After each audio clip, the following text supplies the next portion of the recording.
Bismillahirrahmanirrahim. Alhamdulillahi rabbil alamin. Wassalatu wassalamu ala sayyidil mursalin wa ala alihi wa sahbihi ajma'in. Rabbi syrah li sadri wa yassir li amri wahlul 'uqdatam min lisani yafqahu qawli. Subhanaka la ilma lana illa ma 'allamtana innaka antal alimul hakim. Wala hawla wala quwwata illa billahil aliyyil azim. Kitab Penawar bagi Hati, muka surat 79. Muka surat 79, baris yang kelima daripada atas. Baris yang kelima daripada atas.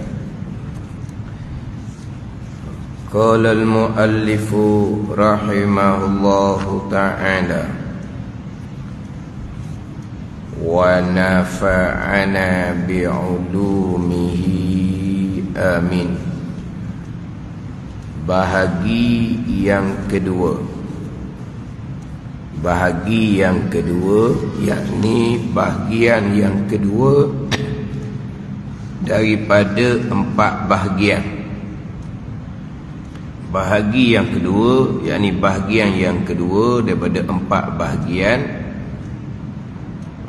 Sabar atas barang yang menyalahi ia akan hawa nafsu, meninggalkan segala maksiat.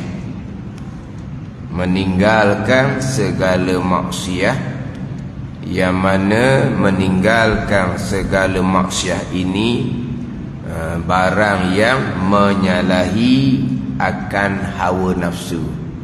Sebab maksiat adalah perkara yang disukai oleh hawa nafsu. Jadi meninggalkan maksiat adalah perkara yang menyalahi akan hawa nafsu. Hawa nafsu sukanya buat maksiat lah. Meninggalkan maksiat itu perkara yang menyalahi akan hawa nafsu. Telah sesungguhnya dan sesungguhnya telah bersabda Nabi sallallahu alaihi wasallam, al-mujahidu man jahada nafsahu. Bermula berperang itu mereka yang memerangi ia mereka akan nafsunya. Dan sabar daripada maksiat itu, sabar daripada meninggalkan segala maksiat itu lebih sukar, lebih payah, dan lebih sukar, lebih payah daripada sabar atas mengerjakan taat. Istimewa lebih lagi maksiat yang sudah diadatkan, maksiat hak sudah jadi kebiasaan, maksiat yang sudah diadatkan, yang sudah jadi hak sama-sama. Contohnya maksiat mengumpat. Jadi mengumpat ni adah dah sama-sama. Kalau bercakap sahaja, lama sikit bercakap, masuk dah lah tajuk mengumpat. Jadi adah. Jadi sabar atas meninggalkan maksiat, lebih lagi maksiat sudah diadahkan, lebih sukar daripada sabar atas mengerjakan ketaatan. Sabar atas mengerjakan ketaatan itu bahagian yang pertama. Jadi yang mana sabar ini berhajah kepada sabar melengkapi ia akan segala masa. Sabar ni sepanjang masa sabar ni. Bukan kata sabar ni ketika-ketika tidak. Kerana perkara yang menimpa akan manusia tak lepas daripada dua macam, dua bagai. Dalam kehidupan manusia tak lari daripada ditimpa dengan dua perkara ni. Tak lari dari dua perkara.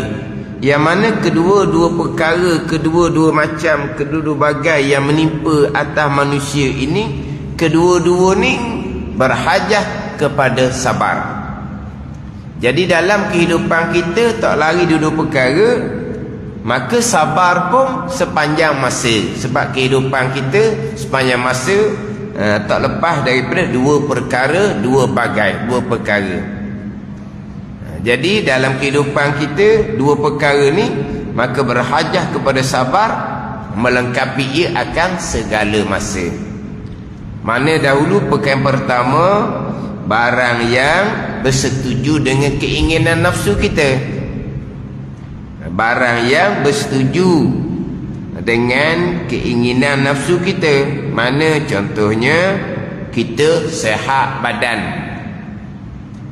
kita dalam keadaan selamat, dapat kekayaan, kesenangan, dapat kemegahan. Sebaliknya diuji dengan sakit, itu dia akan bicara kepada bahagian yang ketiga, keempat nanti. Ini masih saya sebut tadi ni hak bagai yang pertama. Hak bagai yang kedua, barang yang menyalahi akal nafsu, pergi kepada empat bahagian. Jadi hak berkaitan dengan sakit contohnya, dia akan pergi kepada sabar bahagian yang keempat. Bahagian yang keempat. Jadi sekarang ni sehat badan itu barang yang bersetuju dengan keinginan nafsu, selari. Jadi kita dalam kehidupan kita ni sehat, tak sehat, sakit. Ada orang sehat pun tidak, sakit pun tidak, ada. Sehat pun tidak, sakit pun tidak.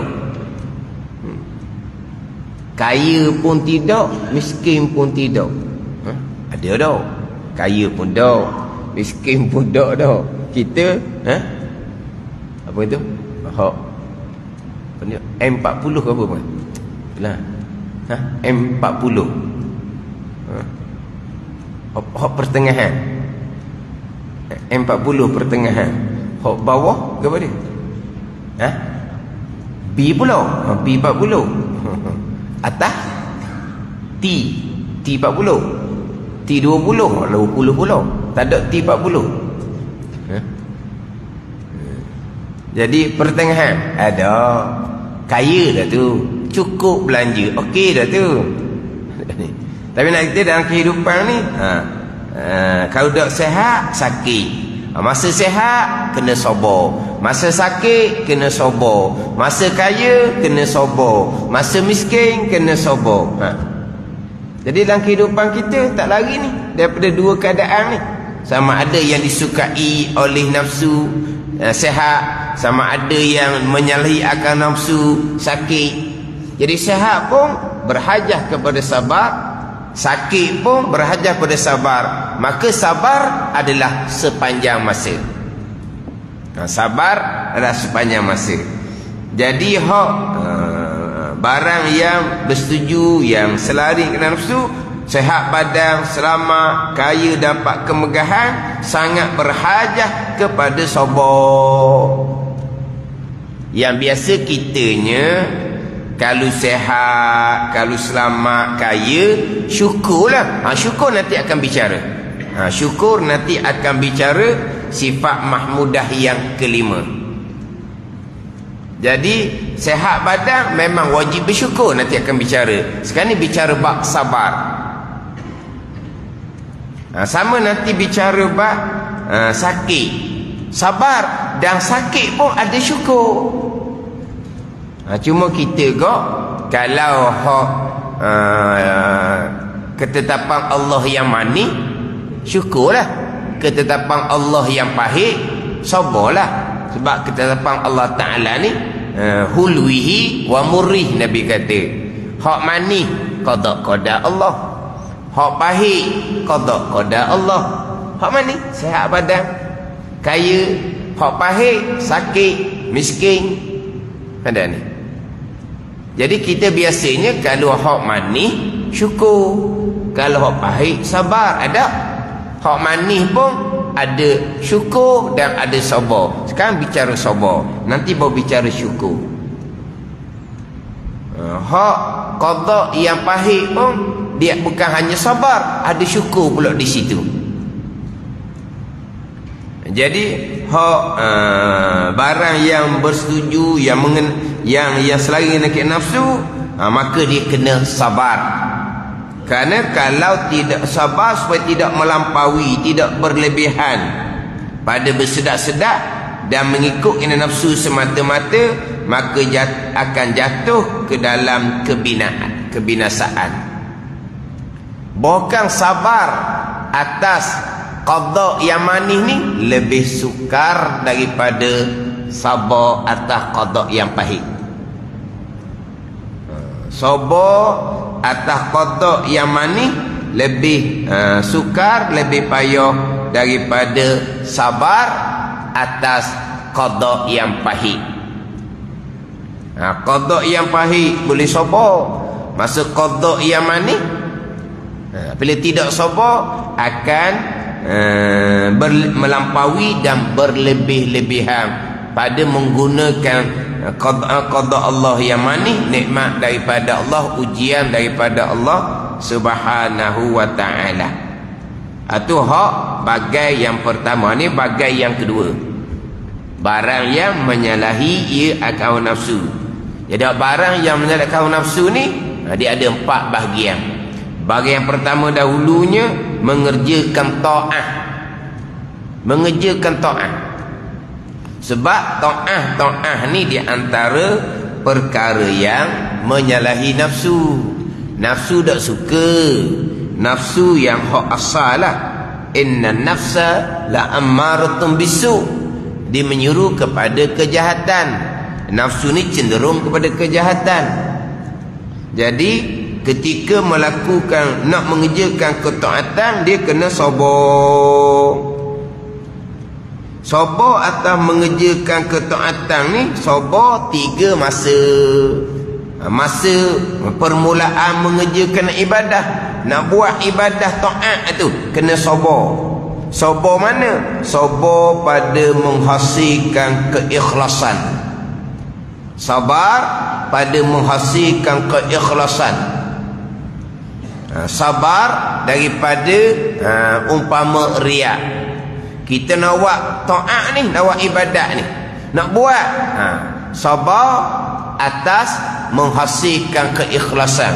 Kita buat ibadah taat ni kerana Allah Subhanahu wa ta'ala. Sabar daripada umpama riak.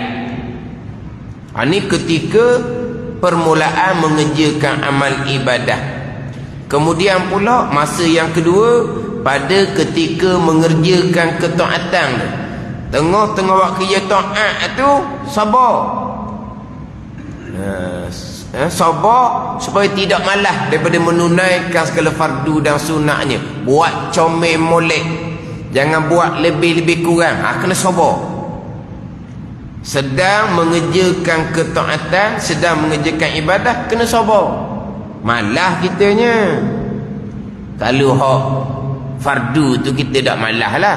Hak sunat-sunat tu lah. Hak sunat-sunat kan, kalau kita boleh nak cepat-cepat. Hak sunat tu kita nak potong-potong, sabar. Tu kena sabar situ. Kalau hak wajib, hak rukun, tak ada lah. Semayang, rukun dia tinggal, malah nak buat. Tu tak semayang lah orang panggil. Kalau semalah punya pasal, rukun pun tak cukup, rakaat pun tak cukup, tu bukan semayang. Sabar daripada malah hak sunat-sunat tu. Hak sunat kena pelihara, hak sunat zahir dan batin. Mana sunat contohnya? Sabar pada menghasilkan khusyuk, sabar pada menghasilkan sunat-sunat macam dalam sembahyang kok. Sunat hayah contohnya, tu mudah je. Tu mudah je lah. Malah baca nak kita, sabar baca, jangan tak baca, makruh tak baca. Malah nak baca surah, sabar jangan tinggal surah. Tinggal surah makruh. Tak tinggal surah. Sabar jangan malah. Patut zahir. Lepas tu hati pula. Hati pula. Sabar. Tahan diri, tahan hati kita tu. Sabar dalam menghasilkan khusyuk dalam sembahyang. Sabar dalam menghasilkan khada' dalam sembahyang. Tazallul dalam sembahyang. Kena sabar. Itu hak sunat untuk dapat kesempurnaan. Untuk setakat sah sembahyang, memanglah cukup hak wajib, rukun syarat, sah lah. Lepas tu hak sunat-sunat kesempurnaan, sabarlah. Itu sabar pada masa yang kedua ketika mengerjakan ibadah, ketika mengerjakan ketaatan. Kemudian sabar pada masa yang ketiga. Ini sabar yang berpanjangan. Ini sabar yang berpanjangan selepas daripada mengerjakan ibadah, mengerjakan ketaatan. Sabar daripada menyebut-nyebut, mencerita pada orang, nak menzahirkan pada orang kerana riak dan sum'ah. Sabar. Ini sabar yang berpanjangan. Sebelum amal ibadah, sabar pada menghasilkan keikhlasan, sabar daripada riak. Sabar yang kedua ketika mengerjakan ketaatan, sabar jangan malah. Buat taat molek, hak wajib, hak sunat, hak zahir, hak batin. Itu ketika buat amal ibadah. Selepas daripada buat amal ibadah, sabar daripada menyebut, mencerita apa yang telah dibuat. Sebab biasanya tabiat manusia ni, kalau benda molek dia buat kok, dia mudah sangat nak cerita-cerita. Cerita sebab apa? Sebab nak dapat kemasyhuran, nak kata dia ni orang yang banyak buat amal, sum'ah jadinya. Sabar. Ni kadang-kadang ni tak ada pasal-pasal cerita amal dia. Tak payah cerita apa? Amal. Sebab apa tu? Sebab nak suruh orang kata dia rajin buat amal. Sabar, tahan diri. Nak cerita ni, panggil apa? Gatal mulut, gatal lidah. Gatal mulut ke gatal lidah orang panggil? Nak cerita ni, orang tak tahu ni, Apa? Gatal mulut. Nak cerita. Ni perangai manusia. Tengok budak-budak perangai dia macam mana. Abang apa? Suka cerita. Nak apa? Nak sehu. Dia cerita lah. Ni kalau budak-budak ni cerita-cerita hak benda-benda dunia lah. Kalau pergi situ, pergi sini kok, cerita lah. Biar kawan-kawan tahu, dia ni orang yang jalan jauh-jauh nak cerita. Tu perangai manusia. Jadi kalaulah tak mujahadah molek, memelihara nak sabar ni kok, jadi balik pada topik asal manusia lah, suka mencerita. Kadang-kadang buat menguap je depan orang, mengatuk sungguh. Tapi kadang-kadang buat menguap, kadang-kadang buat letih. Tapi memang letih sungguh, letih sungguh lah. Buat menguap je. Kenapa macam tu tidur? Allah semalam, bangun semalam tu kira Lewat dah tu bangun. Kalau biasa bangun awal lagi. Nak cerita tu. Ada ni. Sungguh ni. Ini benda realiti. Tabiat manusia. Ke macam mana? Macam mana nafsu kita? Bila kita buat kebaikan, buat taat. Nak menceritakan ketaatan. Nak cerita. Apa kata? Nak suhu. Nak suhu. Ceritalah kerjaannya. Bangun pagi cerita. Sabar. Mula-mula buat ibadah tu tak ada orang. Memang dibangun ibadah ni kita kata ikhlas lah. Ikhlas. Tapi ada juga bangun awal sikit, WhatsApp group lalu dah. Bangunlah semua kita beribadah pada Allah.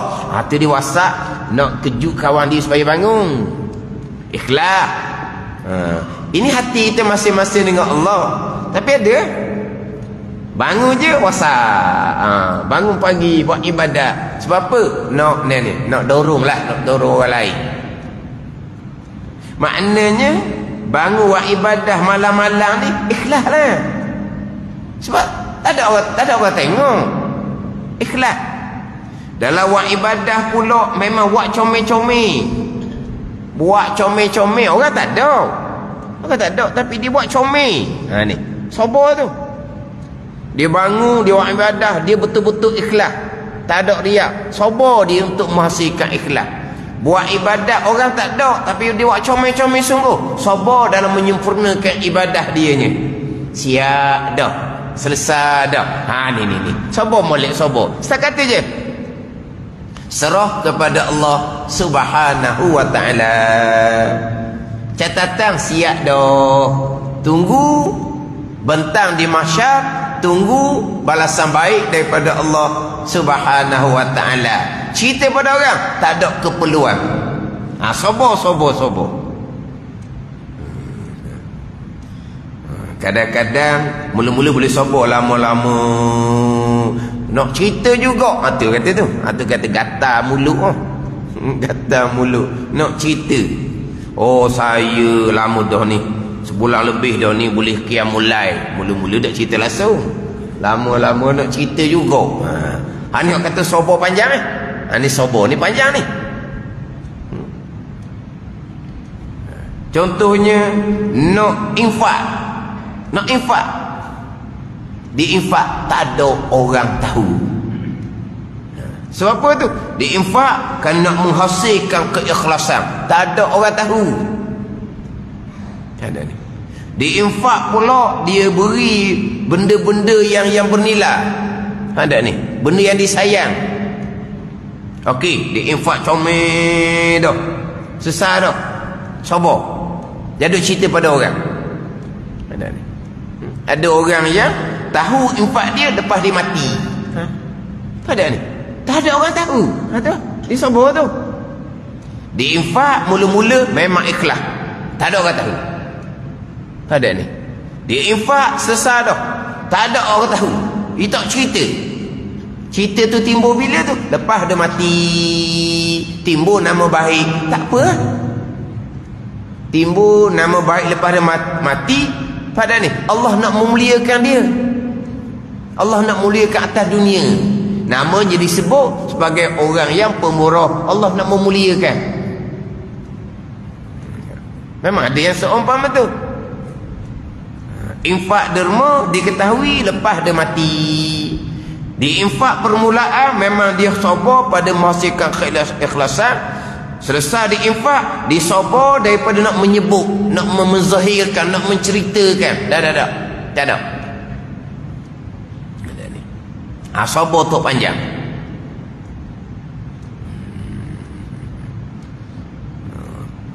Contohlah di infak atas masjid ke contohnya. Masjid itu berkembang molek, makmur molek, penuh dengan kuliah. Pembinaan dia ada ni orang infak ni. Ada seumpama tu. Ada orang infak banyak ni tapi siapa tak tahu. Pasal dah tak tahu. Walah ada jemaah tu lah juganya. Orang tu senyap tak punya apa tu. Tapi orang tak tahu. Siapa yang infak banyak? Senyap je. Ada kedudukan, tak ada kedudukan pun. Ada orang infak, dia kena pegang masjid tu. Ada infak, juta infak, masjid dia pegang. Dia pegang. Duduk jauh, dia pegang. Orang ni mengajar boleh, orang ni tak boleh. Akhirnya masjid jadi tidak makmur. Tak apa, dia tak makmur pun. Dia nak pegang. Sebab apa? Dia infak juta. Ada seumpama tu. Dia nak apa tak tahulah, dia dengan Allah Ta'ala. Tapi rugilah sebab masjid itu tidak makmur. Kenapa? Tersekat. Dia menghalang. Kuliah agama, dia nak pilih. Hak ni boleh, hak ni tak boleh mari. Hak boleh mari tu, hak tak ada orang minat pun. Hak orang nak, tak boleh. Jadi tak makmur. Mana orang ada pun Allah kalau lebih surah pula daripada masjid. Sepatutnya dah infak 100 juta banyak, biar orang makmurkan, sebab dia boleh pahala banyak. Sebab atas masjid tu banyak bahagian dia. Ni apa tujuan tu? Wallahualam, dia dengan Allah Subhanahu wa ta'ala. Ada orang tak ada apa-apa di masjid, tak ada jawatan apa pun, senyap je. Tapi infak dia tetap sentiasa infak dia. Kenapa tu? Dia sabar. Pada masa yang ketiga, selepas selesai daripada mengerjakan ketaatan, dia sabar daripada menyebut-nyebut, daripada menzahirkan kerana riak dan semah. Tak ada tu. Tak perlu pun kepada pujian manusia, sanjungan manusia, kata baik daripada manusia. Dia infak lillahi ta'ala, pahala dia, pahala mak ayah dia, untuk nenek dia. Tu je dia nak. Pahala dia, pahala mak ayah dia. Orang gitulah orang sekarang ni. Dia infak, dorongan dia mak ayah. Orang infak sekarang, infak banyak-banyak tu lah. Takkan infak RM1 kerana mak ayah, infak RM1 kerana mak ayah, gitu juga. Infak RM10 lebih sikit kerana mak ayah, tak apalah. Tapi biasanya dorongan mak ayah ni infak yang banyak. Banyak dia infak, tak sayang sungguh. Dia infak atas nama mak ayah. Dan dia infak betul-betul ikhlas, tidak ada nak pujian pun tak ada. Ada orang yang seumpama ni, dia infak atas nama mak ayah ke tak nama mak ayah ke, automatik mak ayah dia akan dapat pahala dah. Itu dorongan dia, motivasi dia infak atas nama mak ayah. Tapi dia infak memang ikhlas semata-mata kerana Allah Subhanahu wa ta'ala. Lepas infak pun dia tak ada sebut, dia tak ada cerita. Itulah, tiba-tiba lepas ada benda mati, Allah yang timbulkan nama baik, Allah yang perzahirkan nama baik. Kenapa? Allah nak memuliakan seseorang.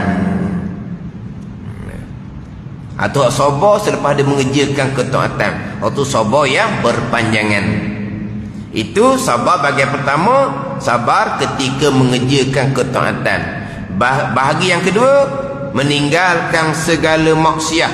Sabar daripada meninggalkan segala maksiat. Maksiat zahir, maksiat batin. Sabar. Sebab maksiat ini perkara yang disukai oleh nafsu. Disukai oleh nafsu. Jadi meninggalkan segala maksiat adalah ini dia berhajat kepada sabar. Dan sesungguhnya telah bersabda Rasulullah sallallahu alaihi wasallam, al-mujahidu man jahada nafsah. Bermula yang berperang itu mereka yang memerangi ia akan nafsunya. Mujahid ni orang yang bersungguh-sungguh dalam menunaikan ketaatan, termasuk bersungguh-sungguh pada meninggikan agama dengan memerangi orang-orang yang kafir. Itu termasuklah, termasuk orang mujahid ni orang yang berperang. Sebab berperang itu di atas tuntutan agama. Ada yang fardu ain, ada yang fardu kifayah. Ada ni. Tapi mujahid ini bukan hanya semata-mata berperang, tapi timur ini berperang. Mereka yang memerangi ia akan nafsunya. Itu apa? Mujahadah. Memerangi akan keinginan nafsu. Mujahadah tu. Mujahadah apa? Bersungguh-sungguh. Dijemur dengan berperang. Mereka yang memerangi ia akan nafsunya. Nafsu mana? Nafsu yang suka ingin kepada perkara maksiat.